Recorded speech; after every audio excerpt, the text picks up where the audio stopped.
welcome the driver of the Office Depot Old Spice Chevrolet to Trackside Live, Tony Stewart. Morning. How are you, buddy? Conscious. It's not always that's a good time thing. of day. It's not always what's happening. So. Well, I know what was happening a little earlier today. Pretty good little qualifying run for the 14 car. I was pleasantly amazed.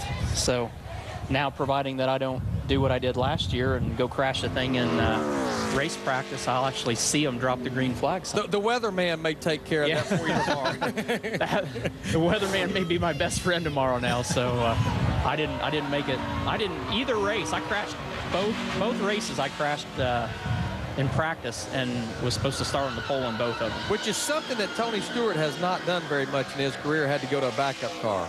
No, but when I do it right. I mean, You don't have to go get NASCAR to approve the backup car. Oh no, yeah, yeah. They just wave you on. Go ahead and get that one off. The heat's already plugged in. Yeah, yeah. Tony, you were on Race Hub a couple weeks ago, and you were talking about the fact that you couldn't quite put your finger on why you guys were in a mini slump of sorts, maybe by your standards. But I think what all racers want to know is, are you headed in the right direction? I think so. You know, we didn't get the finish we wanted last week at Charlotte, but we got the balance a little better. I mean, I know that, you know, we never really were a factor last weekend, but we got around the top 10 and we're really consistent around the top 10 where, you know, earlier this year we've started races off and got to the front or started it toward the front and got going, but then as the race went on, kept falling back. So, you know, I thought we made ground on it last week. The pit strategy didn't work out for us at the end, and we ended up 15th. But I was somewhat happy today with the direction that practice went. I was real happy with the direction qualifying went, and excited about the weekend now. I think it's funny that guys talk about the 14 being in a slump, but you're only 27 points out of the chase, and you got some great tracks coming up with Sonoma's coming up, Watkins Glen. You won the race last year at Daytona, so you got to feel good about even. You haven't had a season you wanted so far, but the position you're actually sitting in has got to bring your team a lot of confidence because you're always so good during the summer months anyway. Yeah, but the thing you got to remember, and you, as you know, is there's two separate things. There's the point standings, and then there's how you're running, and they don't necessarily correlate and run parallel to each other. There's weeks that. You know, you look at guys like Montoya, who's run really good all year, but he's had crashes, he's had DNFs, and that's what's got him down in the standings. And now a lot of that's what's happening with a lot of the guys that are around us. Guys have run really good or been in wrecks, and so that's kind of we've had a bad year, and we've just maintained and kind of been able to stay there. But we're definitely going to have to pick it up. But you know, I don't feel like we're in a panic mode. I don't feel like that we got to try to reinvent the wheel.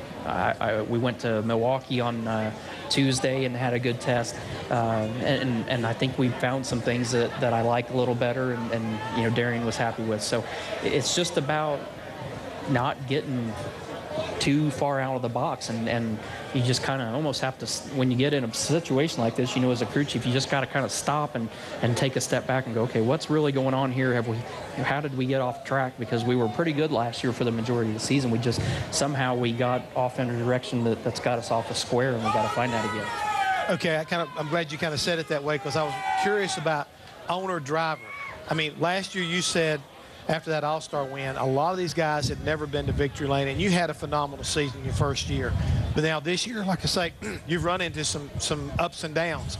So has it been a big challenge for you and now as the owner, since you got your name on the front of the check now, not just on the back, having to go in there and helping to try to fix that? Because as a driver, now you can put your 2 cents worth in, but you could kind of walk away and you let the guys do it. But now it's really, you're more of it now than ever before. Yeah, is it different? And don't give me too much credit. I'm not smart enough to know how to fix it.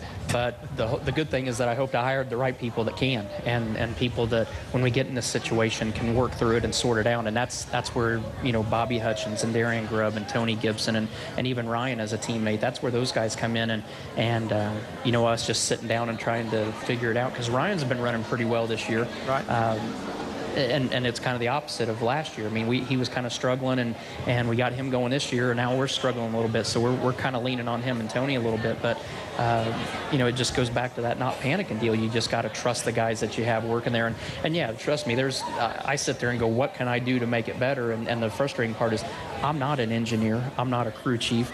I'm not a college graduate. I'm not smart enough to tell these guys how to fix these cars. But all I can do as a driver is say, this is what I feel, this is what I like.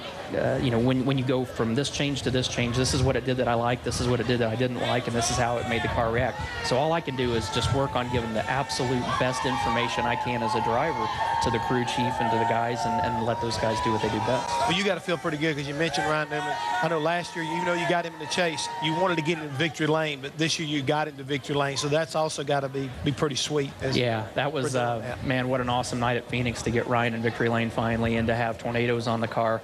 My buddy Tom at the Army says I got to get him in victory lane now, so we got to get the Army guys in victory lane. But to get tornadoes in victory lane that early with a new sponsor like that was really cool for those guys, and they're a great family, the Ruiz family.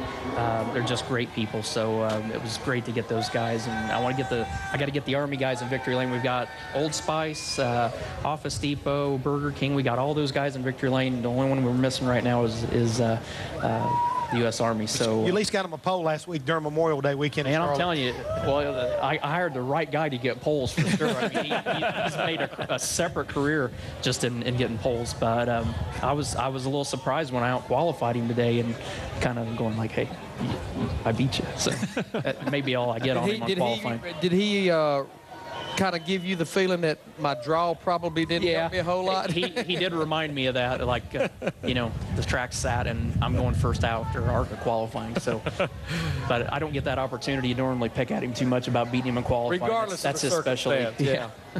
But I want to ask you something, Tony. Instead of talking about the race on Sunday, I want to talk about next Wednesday. I know you were talking about how much hard work you put into it and how you want the track and stuff during the break, but I think how many people you affect, the children's hospitals, 4 different hospitals that you're affecting this year. I think that event, even though it's the most competitive charity event I've ever been to, is absolutely one of the most amazing things we do all year as far as NASCAR is concerned. It's really fun, and it takes about 3 years off the end of my life every year that we do this event. But the hard work is. I mean, it's realistically it's a year-long deal to get it ready, but the 4 months leading up to it are absolutely full-time. So when we go to Texas Motor Speedway and they run 2 Cup races a year, I know what it's like, because we have to do all the prep like that. But it's such a special event, and having guys like you and the rest of the guys that come, that's what makes the Prelude special. It's not me, it's not Eldora, it's the guys that come do this. And you know how hard it is for us to just get a day off on our schedule, let alone get 25 guys that want to take a whole day off and come do this and support what we're doing. And this year we've added a pretty cool twist to it with we're breaking the field up into all 4 different groups, and each group will be a separate team, and they'll have their own one of the 4 children's charities. And so we'll have a race winner, then we'll have a team winner. So everybody's position counts and matters. So if you're running 6th and you're like, I don't have a shot to win the race, your position still counts in where that team finishes. And depending on the teams, the winning team, the proceeds, 45% of the proceeds goes to the winning team, 25 to second, and 15 for third and fourth. So the drivers are dictating where the money's going between these 4. But regardless, everybody's a winner. Yes, absolutely. Yeah. Absolutely. But Tony, we were talking, like I say, you had extended the invitation out to the Indy 500 winner. He couldn't make it, but you got a pretty good replacement for him. Yeah, we got the guy that passed more cars at Indy last week than anybody. Tony Kanaan's going to come run, so pretty excited about that. And Dario wanted to come. I spoke to him via text yesterday, actually, and he's got a test session next week at a road course. So he wanted to come, and it's been a huge honor to have him, but we're very grateful to have Tony Kanaan come in his place.